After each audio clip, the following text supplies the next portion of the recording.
Assalamualaikum warahmatullahi wabarakatuh. Kami dari kumpulan 7 akan membentangkan mengenai ideologi semasa. Ahli kumpulan ini terdiri daripada saya, Nordini Aisyah binti Muhammad Fauzi, Fatin Atirah binti Syahrul Nazmi, Siti Nuraina binti Muhammad Rosmi dan Nur Adila binti Osman. Pengenalan bagi sekularisme ialah konsep kerajaan ataupun entiti yang harus wujud secara terasing dari agama atau kepercayaan masing-masing. Sekularisme juga membawa maksud pemisahan antara agama dan urusan dunia.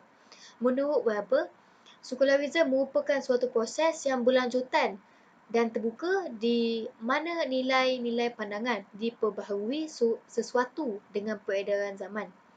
Ideologi ini muncul di barat sejak zaman Renaissance hinggalah ke zaman Enlightenment dengan meletusnya beberapa revolusi yang telah menyebabkan manusia lebih mementingkan penggunaan akal dan logik rasional serta idea ini telah menjadi ramalan diadaptasi oleh kehidupan negara Islam. Definisi sekularisme berasal dari perkataan Latin iaitu saeculum yang bermaksud tempoh, masa yang tertentu, fixed period of time atau age, zaman. Dari segi istilah bahasa Arab pula, al-imaniyah dari perkataan ilmu iaitu ain, lam dan mim yang bermaksud mengangkat martabat ilmu. Manakala dari segi bahasa Perancis pula, laicite bermaksud sebagai ketiadaan gangguan keagamaan dan hal ehwal pemerintahan dalam negara tersebut dan ketiadaan campur tangan pemerintah dalam hal ehwal keagamaan. Hal ini merupakan prinsip utama termaktub dalam perlembagaan republik ini. Kamus Dewan Sekular ialah berkaitan dengan keduniaan, bersifat duniawi dan tidak berkait dengan keagamaan. Oleh itu, sekularisme ialah sepahaman yang menolak nilai-nilai keagamaan dalam kehidupan sosial manusia. Definisi sekularisme dari segi cendekiawan, Abdul Latif Samian berpendapat tidak bersifat abadi dan berpunca daripada manusia tanpa merujuk kepada Tuhan. Alam dan Tuhan adalah terpisah. Ia membataskan peranan Tuhan, wahyu dan perkara-perkara lain dalam agama. Manakala, Said Naqib Al-Atas berpendapat sekular berasal dari bahasa Latin seculum yang membawa dua maksud iaitu waktu, tempat atau ruang. Sekular dari segi waktu, sekarang atau kini. Sekular dari segi ruang, duniawi atau duniawi. Latar belakang sekularisme. Konsep utama bagi sekularisme adalah scat versus profan, iaitu pemisahan antara suci dan tidak suci. Kedua, revelation versus reason, iaitu pemisahan antara wahyu dan akal. Yang ketiga, religious versus sekular, iaitu pemisahan antara spirit dan benda. Serta konsep pemisahan ini di mana di antara agama dan negara seperti church dan versus state, di antara agama dan dunia. Terdapat 3 ciri-ciri utama sekularisme. Yang pertama, disenchantment of nature, yang bermaksud menghilangkan makna spiritual dari alam kehidupan. Alam tabi'i bebas dari kekuasaan Tuhan, dewa dan roh. Manusia boleh mengeksploitasi dan memanipulasi alam dengan sesuka hati tanpa takut, was-was, pantang dan sebagainya. Yang kedua ialah desacralization of politics, menghilangkan unsur-unsur keagamaan di dalam politik daripada hal ehwal manusia, menafikan wujudnya keturunan dewa-dewa perkenan dari alam gaib, tauliah dari Tuhan. Manusia boleh dan berhak menjadi pemimpin walaupun tidak mempunyai kelayakan rohaniah, akhlak dan akal. Yang ketiga ialah deconsecration of values, menghilangkan unsur-unsur penyucian nilai agama daripada minda dan tingkah laku manusia, penafian kesucian dan kekekalan nilai-nilai hidup, sistem nilai sebagai hasil kebudayaan bersifat relatif dan sementara sahaja, termasuk agama. Agama hanyalah alat untuk mendapatkan sokongan, pengaruh dan sebagainya. Unsur utama proses sekularisme. 1000 tahun yang lalu, orang Eropah atau Barat dikongkong dan dicengkam oleh Kristian Katolik yang mengawal segala-galanya meliputi kepercayaan, ilmu, urusan negara dan lain-lain. Kedatangan Islam ke Sepanyol sekitar abad ke-8 berlakunya reformasi di Barat dan menyumbang kepada kelahiran semula Barat, iaitu Renaissance. Pada peringkat awal, golongan saintis atau intelektual mendapat tentangan hebat dan menjadi korban kekejaman. Berlaku revolusi Perancis 1789. Sekularisme mengasingkan urusan keduniaan seperti pentadbiran, pendidikan, ekonomi dan politik. Pemikiran sekular atau sekularisme ialah pemisahan urusan dunia dan keagamaan. Sekularisme tidak memberi ruang kepada nilai-nilai ajaran agama Kristian. Era modernisme mengesuai pemikiran masyarakat barat dan para intelektual. Proses sekularisasi berkembang selari dengan kemajuan dan kemodenan barat, dan selepas itu berlakunya proses sekularisasi umat Islam. Passionism. Passionism ni diguna pakai dalam pelbagai disiplin ilmu dan antropologi, psikologi, sosiologi, sejarah, politik dan lain-lain. Serungan daripada pemikiran humanism, maksudnya dia opposite daripada pemikiran humanism. Lepas tu anti kepada asas-asas kebenaran dan juga hakikat, sikap tidak mengambil kisah kepada kehilangan sejarah, jati diri, agama dan juga tradisi. Maksudnya dia adalah orang-orang yang ke depan tapi tidak melihat yang di belakang. Maksudnya tidak teringat bagaimana benda-benda sejarah ni berlaku. Macam tu lah, tidak mahu memikirkan macam tu. Kemudian fashion ni ialah reaksi dari kegagalan modernism untuk memberikan suatu pemikiran baru dan solusi. Maksudnya mencari solusi dalam pandangan yang terhadap ilmu pengetahuan. Lepas tu kritikan passionis terhadap modernis kerana bersifat logicentrik yang tidak seimbang, sedangkan manusia terdiri daripada intelek, rohani, emosi dan juga intuitif. Thomas Kuhn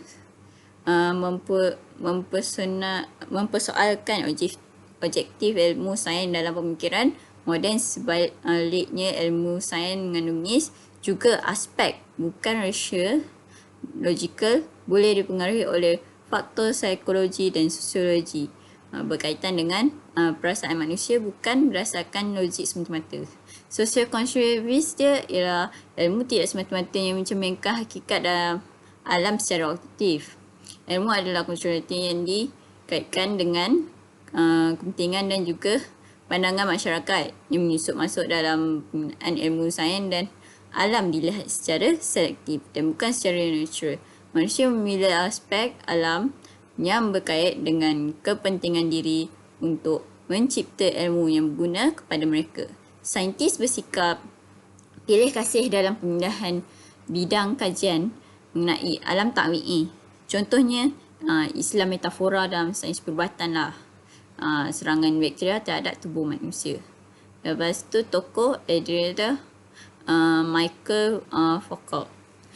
Maksudnya fashion ni diorang ni dia nak buat benda lebih lebih limit daripada apa limit yang manusia ada. Contohnya macam cipta benda yang baru, contohlah roh lah. Tapi kita tak boleh buat macam, tak boleh buat sebab itu keistimewaan Tuhan yang ada pada Tuhan, benda yang manusia tak boleh buat. Dan bukan manusia saja, semua makhluknya tak boleh. Hanya Tuhan saja yang boleh. Kemudian konsep-konsep asas mereka, konsep-konsep asas passionism ialah kehidupan hanya di sini, penolakan terhadap segala bentuk naratif besar, semua kebenaran bergantung pada konstruksi dari semata-mata, dan skeptism terhadap kemajuan. Sudah fikir kemajuan je. Tapi fikir sains je. Lepas tu diorang hanya fikir hidup diorang ada dekat dunia ni, tak ada dekat alam bezar ke apa. Maksud macam tu lah. Lepas tu semua realiti, hakikat realiti adalah construct social. Lepas tu baik dan buruk, Tuhan, bahasa, diri, jantina dan segala-galanya. Itu asas passionism. Konsep asas mereka. Ini apa opposite dia daripada monism dan juga passionism. Monism ni dia percaya lebih dengan naratif besar, tapi passionism ni tak, dia lebih percaya dengan naratif kecil. Kalau monism dia barat ni adalah kemajuan. Lepas tu keluarga sebagai unit asas, kesasihan, lepas tu keaslian, penggunaan masa. Tapi passionism ni barat ni sebagai pencacahan. Lepas tu keluarga ni sebagai alternatif, semua cara dan juga realiti ciptaan, nature dan identiti kumpulan. Lepas tu monism versus passionism ni lagi satu Modernism ni sejarah sebagai fakta, maksudnya kita boleh tengok yang contohnya buku teks sekolah lah, yang buku teks sejarah tu kita baca tu untuk ambil ujian, kita ambil disebabkan kita untuk jawab apa fakta-fakta yang telah berlaku sebelum-sebelum tu, betul ke benda-benda ni yang berlaku, macam tu lah. Lepas tu kelas-kelas sosial yang jelas, agama tradisional. Lepas tu budaya tahap tinggi dan keseriusan niat dan juga tujuan. Lepas tu Pashamonism ni, diorang sejarah ni ditulis pemenang. Maksudnya orang yang sejarah ni maksudnya dia pemenang. Dia dah mencipta sejarah. Macam tu lah. Lepas tu asasnya tidak jelas kepada kesatuan masyarakat. Lepas tu agama ni macam New Age, era baru. Lepas tu budaya tinggi dan rendah. Lepas tu diorang ni kabur permainan dengan niat menuju tujuan. Diorang tak ada hal tuju lah maksudnya. Lepas tu modernism ni dia contohnya daripada seni bina Chicago. Bolehlah tengok apa itu seni bina Chicago tu. Contohnya Picasso. Lepas tu diorang ni percaya pantang larang ni. Lepas tu budaya tahap tinggi dan juga macam tadilah keseriusan dan niat tujuan. Yang paling penting sekali pantang larang. Modernism ni dia percaya pantang larang ni. Macam Tok Nenek punya pantang larang lah. Kau tidur kau duduk atas bantal nanti bisul lah, macam tu lah contohnya. Kalau pasal modernism ni contoh dia seminar Las Vegas.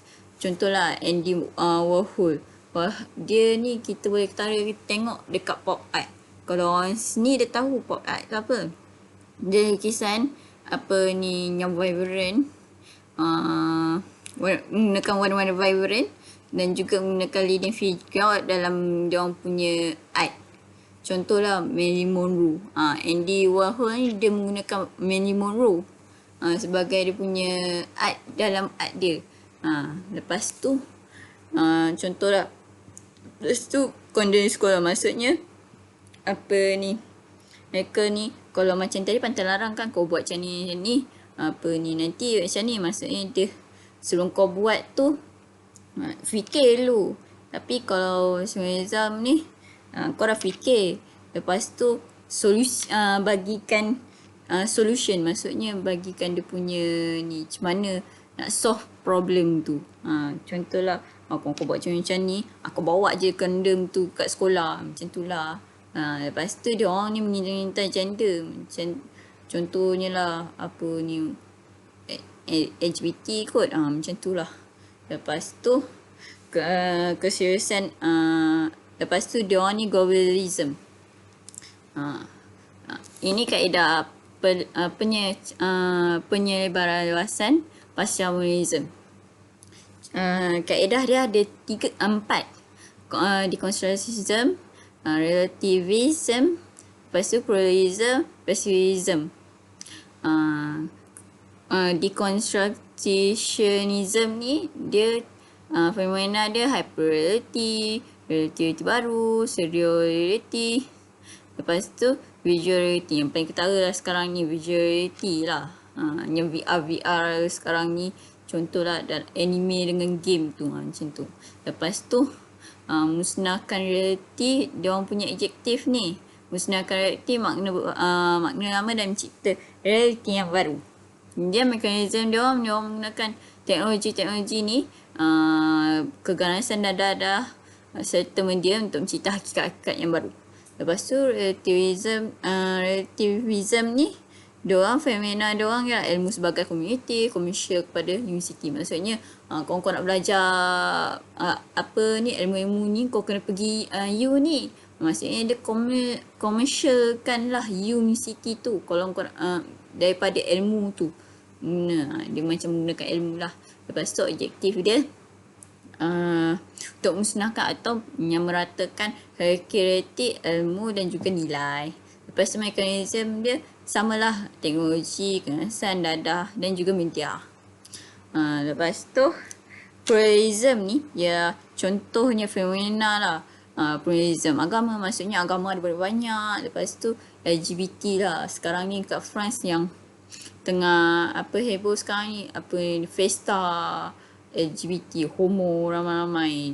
Lepas tu objektif dia untuk musnahkan keunikan realiti, ilmu dan juga nilai dengan menerbitkan pilihan yang pelbagai. Maksudnya sepatutnya dia ada limit, tapi mereka buangkan garis limit tu kepada lebih lagi. Tapi sebenarnya tak boleh.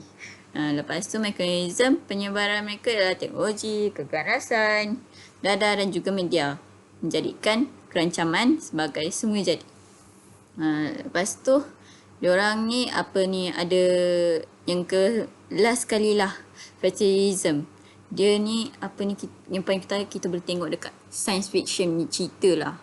Contohnya cyborg, robot, lepas tu klon manusia, macam tu lah kan, yang kita rasa sepatutnya tak boleh macam tu, nipu je. Tapi sekarang ni banyak benda buat macam tu. Objektif dia untuk mengisi atau mencipta roh atau semangat baru dari kemusnahan dan juga mencipta benda yang baru. Lepas tu dia punya mekanisme penyebaran dia lah, teknologi, keganasan, dada dan media untuk mencipta roh atau semangat pada benda. Sebenarnya kita tak boleh. Macam tadi dah ceritakan, dia ada limit dia. Kemudian manusia ni ada limit dan kita tak boleh mencipta benda yang baru daripada di luar jangkaan. Itulah. Lepas tu cabaran dan juga passionalism terhadap akidah pemikiran Islam. Ontologi ni, dia ni faham wujud. Kalau daripada penjelasan akidah, dari ilmu kalam lah, Allah, malaikat, Rasul, hari akhirat, dalam penilaian sikap Islam dia dia mengibatkan kewujudan hakikat sebagai benar, lagi objektif atau realiti yang benar dan juga wujud. Pendirian dan sikap realism dia orang ialah mengibatkan hanya benda yang wujud fizikal saja, maksudnya kita boleh nampak depan mata saja. Lepas tu pendirian dan sikap passionalism semua kewujudan relatif. Lepas tu epistemologi ni faham ilmu, maksudnya kayak sumber dan juga ilmu pengetahuan. Contohnya lah dari akidah, kitab Al-Quran, Rasul dan Allah dan Rasul. Kemudian pendirian dan sikap Islam mereka menggerakkan boleh capaian dan kebenaran ilmu melalui kaedah dan sumber di atas. Macam tu lah, daripada kitab tu diorang boleh mengetahui apa kebenarannya. Lepas tu menyebabkan hanya ilmu akli dan juga indrawi. Itu pendirian dari sikap monism. Tapi kalau pasal monismnya sikap dan pendirian, semua kebenaran relatif. Macam tu lah, maksudnya kebenaran saja. Kalau aksiologi, faham nilai, maksudnya aksio ni kita boleh daripada situ kita boleh nampakkan action, maksudnya aksi. Faham nilai, maksudnya prinsip akhlak, etika dan moral. Contohnya lah kadar tak kadar, akhirat dan juga Rasul. Melibatkan prinsip-prinsipnya pendirian dan sikap Islam diorang ialah melibatkan prinsip-prinsip yang tetap tentang baik dan buruk atau salah dan silap dari sudut etika dan juga estetika. Dia punya pendirian sikap daripada monism ni tiada prinsip nilai yang tetap, tapi menurut situasi. Kalau pasal monism pula punya sikap dan pendirian semua nilai relatif. Maksudnya diorang ni kalau aksiologi ni dia fikirkan pasal-pasal prinsip etika dengan moral je. Macam orang tu baik dengan buruk, orang tu buat salah ke, buat baik ke, macam tu lah. Itu saja daripada saya. Kemudian boleh sambung tajuk seterusnya. Terima kasih.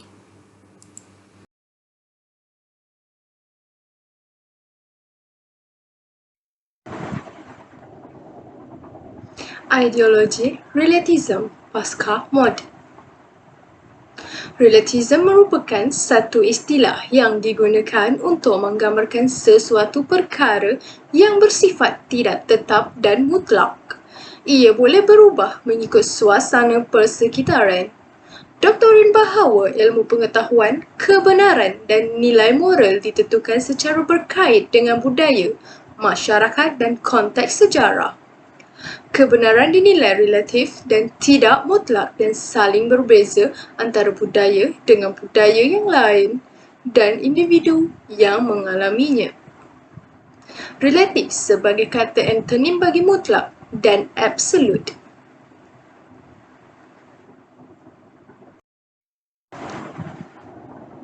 Ciri-ciri relativism. Ciri-ciri relativism mempunyai 4 ciri-ciri. Yang pertama, menafikan universalism, iaitu tidak wujud satu persetujuan sejagat berkenaan kebenaran, kebaikan dan lain-lain. Kedua, menafikan absolutism, iaitu tidak wujud nilai yang bersifat tepat dan tidak berubah seperti nilai kebenaran, kebaikan, keburukan dan sebagainya. Ketiga, menafikan objektivism, iaitu nilai kognitif, etika dan estetika tidak bebas dari pengaruh minda. Nilai ini tidak mampu bebas tanpa bergantung kepada pemikiran manusia yang berbeza. Dan yang terakhir, menafikan monism, iaitu tiada bidang yang menyediakan hanya satu pandangan, penilaian dan norma yang tepat. Relativism mungkin menerima penilaian tempatan tapi bukan nilai sejagat. Seterusnya, kita pergi kepada domain relativism. Ia mempunyai 7 cabang. Yang pertama, sesuatu makna direlatifkan oleh bahasa. Kedua, kebenaran direlatifkan oleh teori. Dan ketiga, metafizik direlatifkan dengan paradigma saintifik. Yang keempat, reality direlatifkan oleh budaya. Yang kelima, nilai ilmu direlatifkan oleh masyarakat. Yang keenam, nilai moral direlatifkan oleh individu. Dan yang terakhir, nilai seni direlatifkan oleh tempoh sejarah. Kini kita pergi kepada konteks relativism. Yang pertama, agama. Agama mempunyai 3 cabang, iaitu skepticism, pluralism agama dan atheism. Yang kedua, etika. Relativism etika dan moral, masyarakat sebagai pemutus nilai, hedonism, narsisism. Yang ketiga, psikologi ataupun sosiologi. Yang pertama, pluralism seks. Kedua, penafian hakikat insan. Ketiga, masyarakat membentuk individu. Keempat, pendidikan political correct. Dan keempat, ekonomi, iaitu political pasca kebenaran dan anarki. Kedua, politik, identiti. Dan ketiga, jurang ekonomi dan peminggiran. Seterusnya, konteks relativism. Konteks relativism mempunyai 4 cabang, iaitu undang-undang, penolakan autoriti dan tradisi. Kedua, sejarah, menulis semula sejarah sebagai fictions. Dan ketiga, sains, metodologi, anything goes, anti-science. Keempat, falsafah, anti-realism, kebenaran subjek dan konduktri. Masyarakat yang merasa unggul dan mengukur budaya orang lain berdasarkan budaya mereka. Dan yang terakhir, subtopik bagi ideologi relativism, iaitu implikasi relativism. Pertama, budaya. Bebas memilih mana-mana budaya yang disifatkan baik dan berkualiti. Tercetusnya perpecahan kaum kerana relativism budaya memandang bahawa tidak ada budaya yang lebih dari budaya yang lain. Kedua, moral. Kemerosotan nilai moral kerana setiap pandangan tidak ada hak mutlak ataupun salah. Dan ketiga, iaitu yang terakhir, sosial. Gejala sosial akan bertambah kerana tidak ada yang boleh menilai seseorang itu salah atau tidak seharusnya, menyebabkan gejala tersebut semakin menjadi-jadi. Topik seterusnya ialah Cartesian dualism. Slide pertama, memberitahu beberapa tokoh utama yang mempelajari Cartesian dualism. Satu ialah René Descartes. Ia dikenali sebagai Cartesius yang merupakan ahli falsafah, ahli matematik dan ahli sains yang terkenal. Dia digelar sebagai pengasas falsafah moden serta bapa matematik moden. Beliau mendapat tempat sebagai salah satu ahli fikir yang terpengaruh dan terpenting pada zaman moden. 2. Thomas Hobbes, seorang filsuf Inggeris yang dianggap sebagai salah satu pengasas falsafah politik moden. Yang ketiga, John Locke. Ia dikenali sebagai bapa liberalisme. Dia merupakan seorang ahli falsafah dan pakar perubatan Inggeris yang dianggap sebagai salah seorang pemikir zaman pencerahan paling berpengaruh. Yang keempat ialah Baruch de Spinoza, adalah filsuf keturunan Yahudi Portugis berbahasa Sepanyol. Yang terakhir ialah Gottfried Wilhelm von Leibniz yang merupakan seorang ahli falsafah dan ahli matematik Jerman. Slide seterusnya ialah maksud Cartesian dualism. Dualism adalah gabungan dua perkataan iaitu dalam bahasa Latin iaitu dualis atau dua dan ismus atau ism. Istilah dua memberi arti kata dua.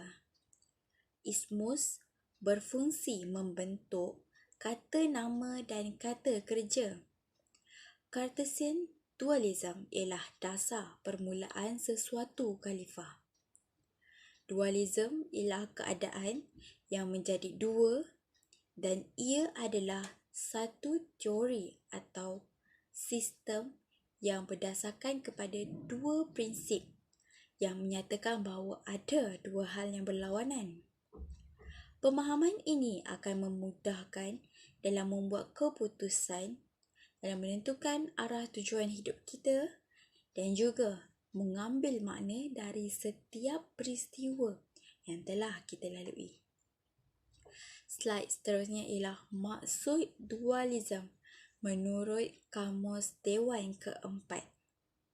Perkataan dualism didefinisikan sebagai fahaman yang berasaskan dua prinsip yang saling bertentangan seperti antara kebaikan dan juga keburukan atau antara yang gelap dan juga yang terang. Perkataan dualism juga merujuk kepada satu keadaan apabila wujud dua sifat yang ketara dan saling bertentangan pada diri seseorang. Slide seterusnya ialah maksud dualism menurut ahli falsafah barat. Dualism juga adalah satu konsep yang berhubungan dengan kewujudan dua elemen yang berbeza pada sesuatu bentuk atau perkara. Asal-usul idea ini merupakan seorang doktor falsafah dan metafizik yang lahir dan alam fikiran ahli falsafah barat. Fahaman dualism dan juga sekularisme dari doktor falsafah barat yang memisahkan tradisi ilmu dan agama.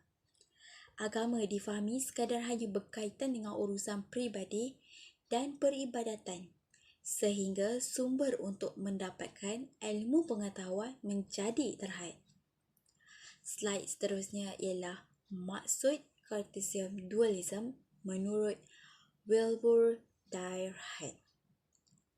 Wilbur Dyrehead ialah seorang ahli falsafah Amerika dan profesor emeritus falsafah di University di Chicago. Menurutnya, dualisme merupakan konsep falsafah yang menjelaskan adanya dua zat, iaitu badan dan jiwa.